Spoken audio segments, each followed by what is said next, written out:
So, who here has heard of a Renaissance man? Hand up. Yeah, a few. And who here has heard of a Renaissance woman? That's many. And who here has heard of a Renaissance woman? Not very many, not very many at all. Well, this is the original Renaissance man, Leonardo da Vinci. And aside from having an amazing beard, he and other men of his time had expertise spanning a significant number of fields. So they excelled in all areas of intellectual knowledge, physical development, social accomplishments, and the arts. They were all about being the best men that they could individually be. So keep Da Vinci and the Renaissance woman in the back of your mind, and we'll revisit them a little bit later. Now, I fell in love with interior design in the 1980s, and as you can see by the look on my face here, I was an early critic of my parents' interior design selections. But a few years after this, I remember going to a display home for the first time and experiencing a whole new world, a completely new way of living. I took home, one of the glossy brochures that they give you, and I remember studying the floor plans for days on end. And the holidays after that were all spent rearranging furniture, painting walls, wardrobes, anything I could get my hands on.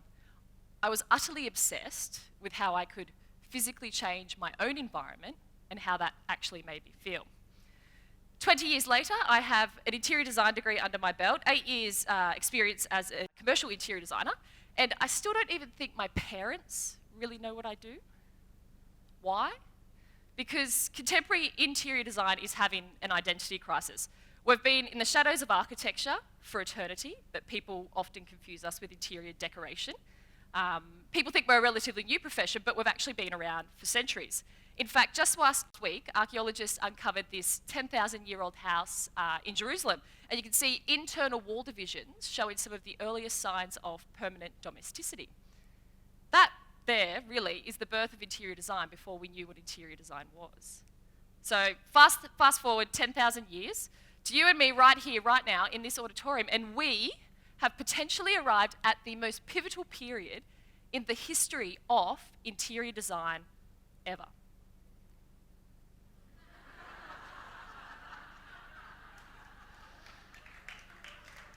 Don't clap for them.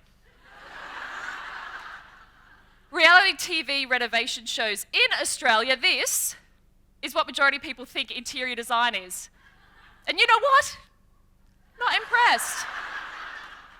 Why? Because reality TV shows like this are a double-edged sword for the profession. On one hand, they bring design into the mainstream, and as a result, we have a design-savvy public that is engaged and eager and excited to talk about design. On the other hand, they devalue the profession by advocating that anyone can do it. Contestants of these shows go on to launch their own design businesses, call themselves interior designers, but without actually having the formal qualifications. So, they say that architecture and prostitution are the two oldest professions, yeah? Allow us now to discuss one.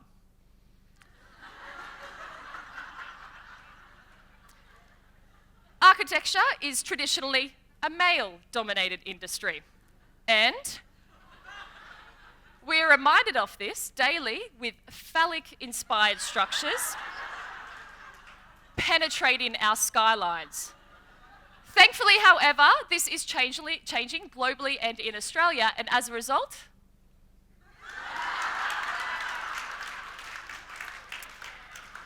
we have growing legions of female architects that are all too inspired to showcase their yonic-inspired structures for us.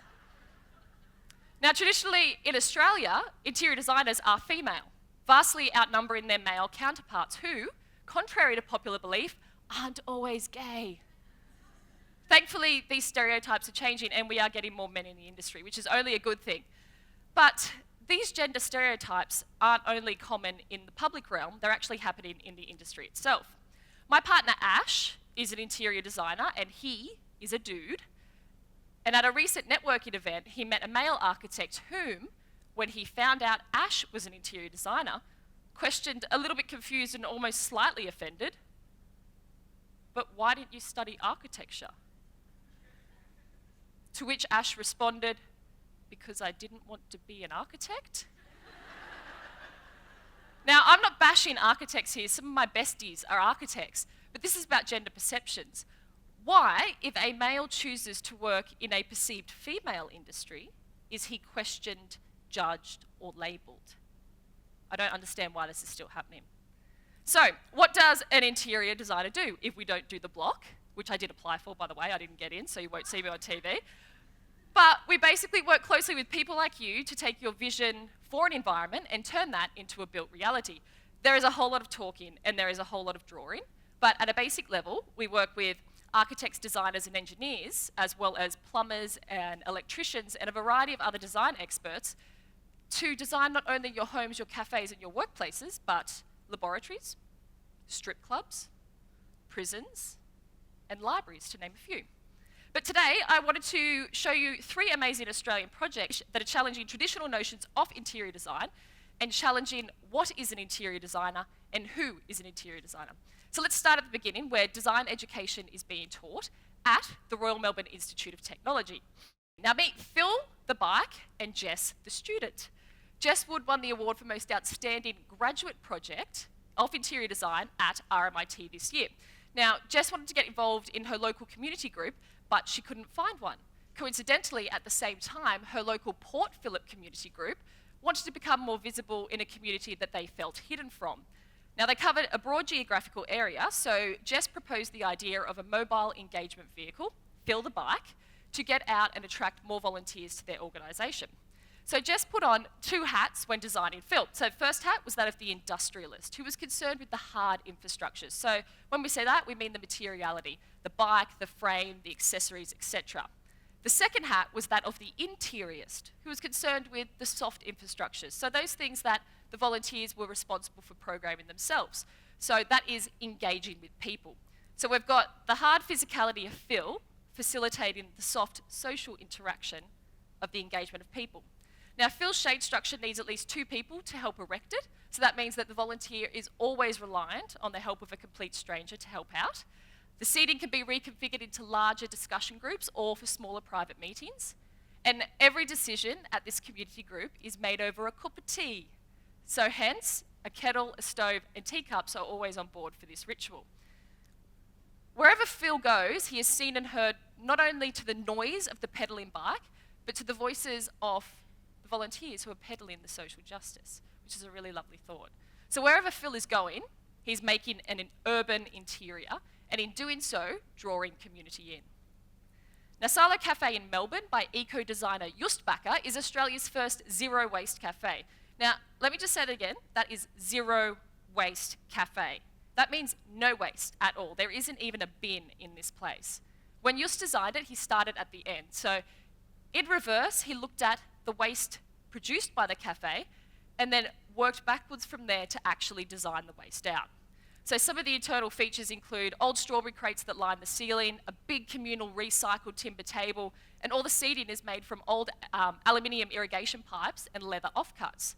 But kind of eco-aesthetics aside, the food on the plate is where this really gets interesting. So Silo Cafe relies wholly on local and organic produce, which for a CBD location is a pretty impressive statistic. The head chef talks to their farmers 3 or 4 times a week. So that means that they're constantly aware of what seasonal food's coming in, and that then dictates the menu for that week. They mill all of their own flour on site. Big pails of milk are delivered in big recyclable stainless steel kegs, and then all produce is delivered in reusable, returnable crates, which is really amazing. And to top it all off, any food on site is treated in a dehydrator and turned into fertiliser, which is then given back to the farmers to use on the crops to then provide for the food, which then gets turned back into the cafe. So it's this whole closed loop cycle that's going on.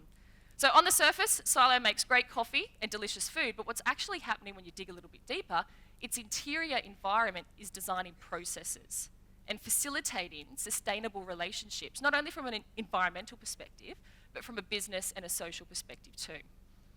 Lastly, taking cues from crowdfunding, crowd housing aims to build innovative housing solutions by giving people a say in how they actually want to live.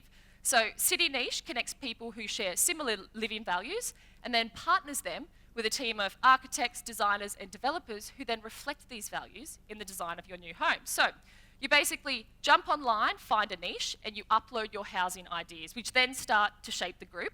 After enough people have joined that niche, City Niche then suggests potential housing projects that would suit your niche. You then go to some workshops with the design team, and your fellow niche members, and if you're happy, sign on the dotted line, watch it get built, and move in. Simple as that. So City Niche is providing atypical housing solutions. If you want an inner city apartment with a big kids area, you join that niche. Or an urban location with a community garden, that niche is there too. But what's actually happening here is, aside from shared amenities and convenience, is design facilitating community. Take, for example, the niche grey gay.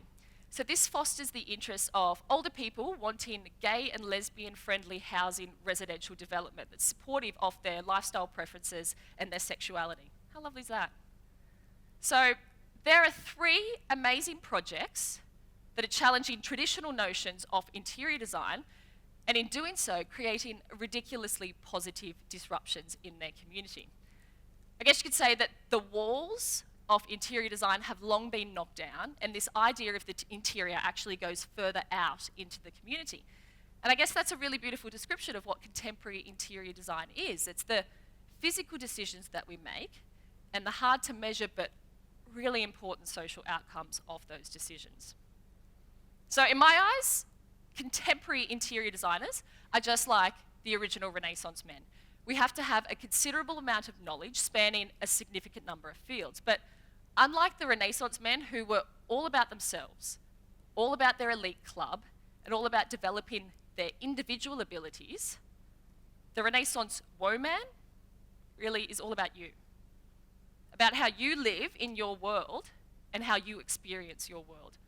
How you are all changing, individually and collectively, and how we, as designers, are responding to that in a meaningful way.